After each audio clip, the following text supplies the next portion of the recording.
It's been a year since our last conversation between journalists Laura Paskus and John Fleck and our producer Matt Grubbs. In our ongoing series on water management, we're catching up with the pair once more as we take stock of what's changed, what's gotten better, and what's gotten worse. Laura and John, it's been about a year since we had you both here at the table together, and the sensible place for us to start is what's changed in that year. John, is there anything that jumps out at you in terms of water policy or use? Well, we've had another year with very little water, and it's difficult in the abstract to understand where our water problems are. You can sort of look at the math and say, well, in the long run, we don't have enough water to meet our needs. In actuality, when you actually see the drought hit, and as it hits more deeply and deeply, we can see more specifically the places where New Mexico's big problem spots really are, and those have been really exposed in the last year. The lower Rio Grande, the farmers down there having a very difficult time. Disaster on the lower Pecos, some real difficulties here in the middle Rio Grande, in the Albuquerque reach of the Rio Grande with having enough water both to meet the human needs and the environmental needs of the endangered silverine minnow. Sure. So we're really seeing now in real concrete ways where the real most serious water problems are. In the middle Rio Grande, the flow is going to be reduced here fairly soon to something under 100 cubic feet a minute? Yeah, people in Albuquerque driving across those bridges are going to see a Rio Grande that looks like nothing they've ever seen before, probably since the late 1980s, maybe as long ago as the 70s. Very, very little water. It's just going to be a little trickle in the middle of a sand bed. Man, Laura, you're out on that river a lot. What do you see that's changed? Well, as of today, there's about 20 miles of the Middle Rio Grande dry between Socorro and through the Bosque del Apache refuge. But yeah, just seeing really low flows, tumbleweeds stuck in the water because the water's not pushing them downstream. Fish are stressed. I don't know, this is anecdotal, but the trees look stressed to me even in places. So. Well, sure, and as we get into some of the migratory season, I'm sure we'll see whether or not we're getting birds and things like that coming back.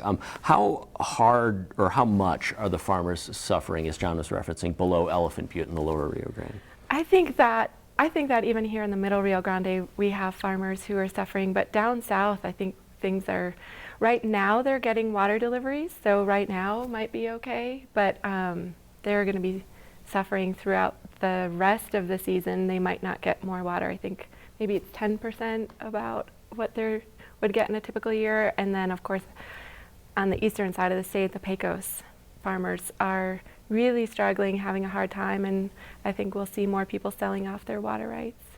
We saw the priority call that the Carlsbad Irrigation District did. Was that to any effect, or?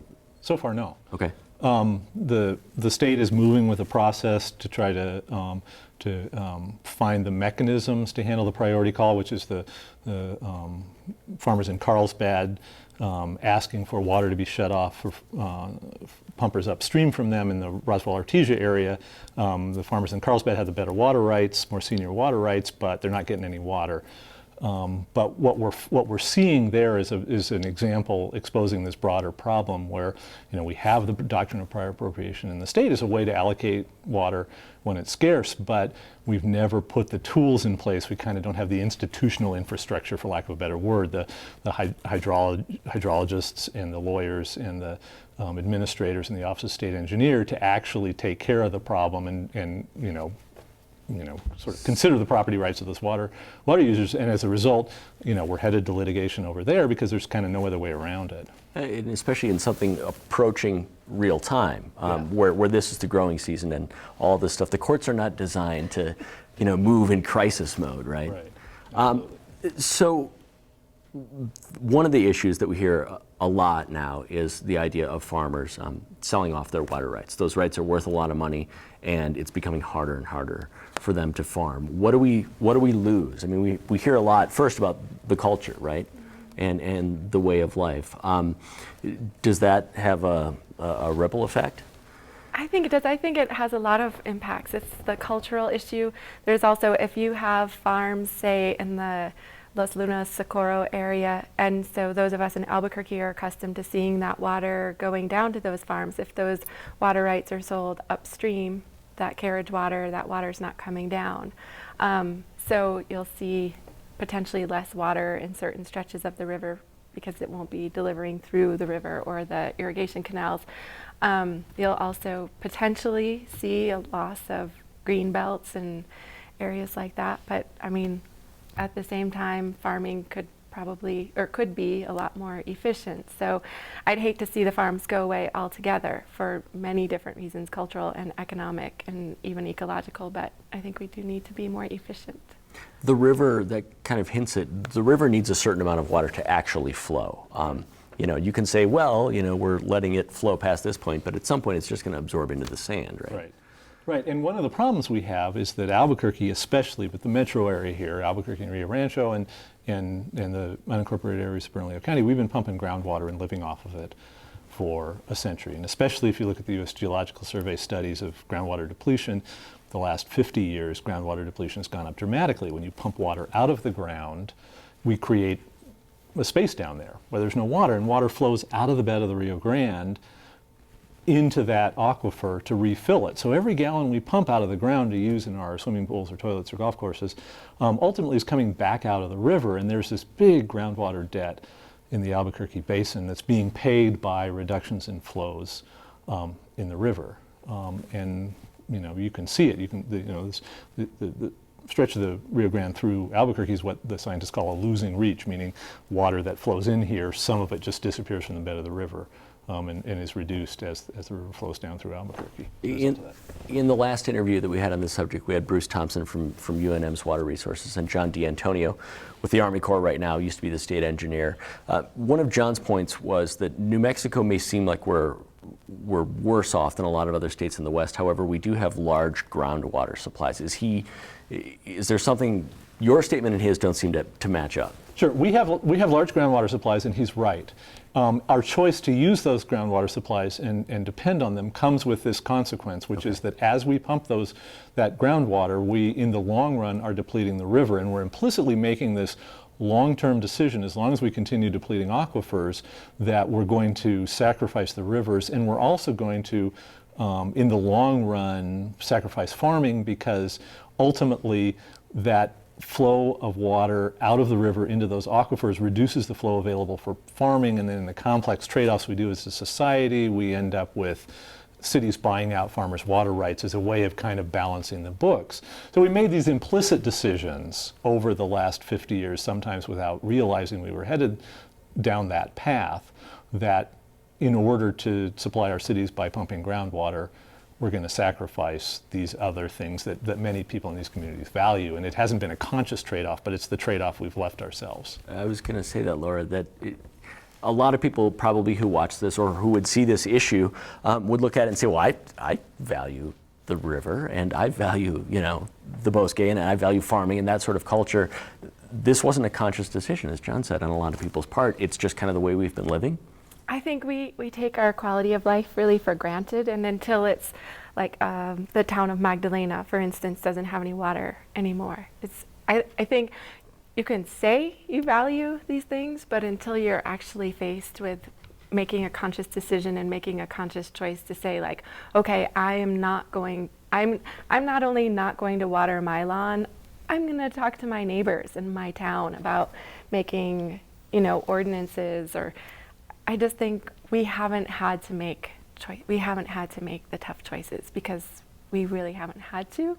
But I just wanted to add too, with the groundwater issue, there's a recent study out from the University of California, Irvine, that looks, using NASA data, did a worldwide study of freshwater groundwater resources, and looking at where they're being depleted and what's happening with those. And they came up with this map that was released recently.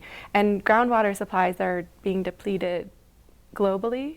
And as dry areas get drier with climate change, that's going to continue to happen. And one of the areas that was in the red was eastern and central New Mexico's groundwater resources. So I think that people are correct in saying that there are vast groundwater resources, but they are dwindling. And I really think it's time that we consider how to conserve those resources and protect those resources, rather than being like, oh, it's the third year of drought, there's not a lot of surface water, hey, but we can just keep pumping. I think that's a very poor example of a very poor decision.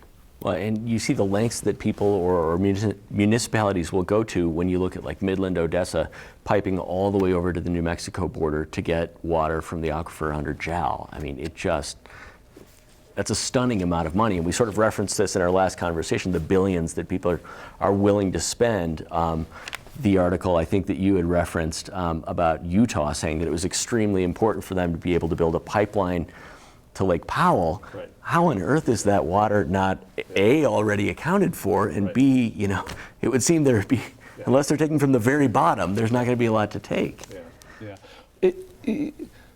Ultimately, we've been really pessimistic here. Ultimately, I'm optimistic. And the reason I'm optimistic is because if you look at a community like Magdalena, and they're suffering right now, but they're fixing their problems and they're, adjusting and learning to use with substantially less water. Las Vegas, New Mexico, using very little water because they're running out of water. And when communities come up to the edge of the water supply cliff, over and over again, we see places like Israel and Australia where serious droughts, serious aridity are problems. Municipalities learn how to use far less water. And, Albuquerque is now using 150 gallons per person per day. It's easy to find cities that do 100 or less. And so when we get to the point where it's a serious problem, we can learn how to use less.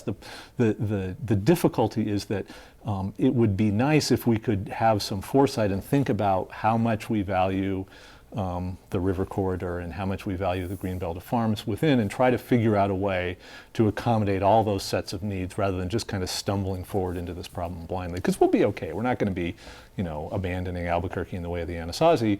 We are much more resilient and we have much more resources to cope with the problem. But it'd be good if we could be thinking about that now, and the drought is a great opportunity to have that kind of societal conversation. When we talked to Bill DeBuise a few weeks ago, he had this great sort of analogy. It's so much easier to worry about the guy coming over a hill with a club, right? Like, what to do in that situation, but it's hard to sort of realize that, okay, 20, 30 years down the road, I'm going to have to worry about this at some point.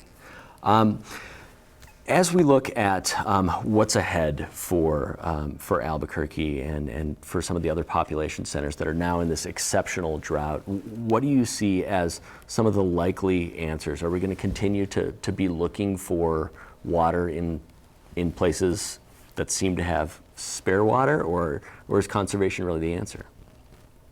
I'd like to say that conservation is the answer, and that different people with different interests can work together and figure out solutions. But I worry, I'm not as optimistic as John. I think it's just our personalities, and that's why I love Well, wait, last year though you said that you were confident that there were so many smart lawyers and people like that we would figure a way out of this. And the third year of drought, I'm less optimistic. Okay. I think I wish that we could be like that. I wish we could be this society with a lot of foresight and planning. And I know there are a lot of great people working on these issues, but I just think that we're in this, the third year of drought. Storage on the Rio Grande is super low. And time again, sort of we have these conversations, or I have these conversations with people, and we talk about how bad it is and how terrible storage is, and holy smokes, we need to do something. And then the end of the conversation, inevitably somebody goes, well, let's just hope there's a good monsoon season this year. And I'm like, no, yes, I want a good monsoon season, but we need to be talking about this whether or not it rains this summer or there's a great snowpack next year. We really just need to be making some tough choices and saying, and not even like a personal choice, but saying I'm going to support this organization or agency or politician even. Right, to make decisions that need to be implemented. Because as much as I admire the personal choices people make, there's no sense in doing what I do, which is use my shower water to water my tomato plants when my neighbor is running his sprinkler all night long. There needs to be implementation of a plan. I want to touch on something, we just have about a minute, but this is something that John brought up recently in an article. Water's still really cheap. Yes. Too cheap? Well, one of the really simple mechanisms that we know works is raising the prices. The problem is that the people who are responsible for this are elected officials, and you have to run for re-election. and there's an incentive to offer low prices. So, yeah, it's too cheap. Too cheap. And then there's the deal with people who have wells. It's seemingly unlimited. Wells before, what was it, 1990 something, 3 acre-feet a year you could pump. I mean, that's, even an acre-foot is a lot for a household to use. So we're out of time, but we thank you both so much for coming back, and we hope you'll do it in the future.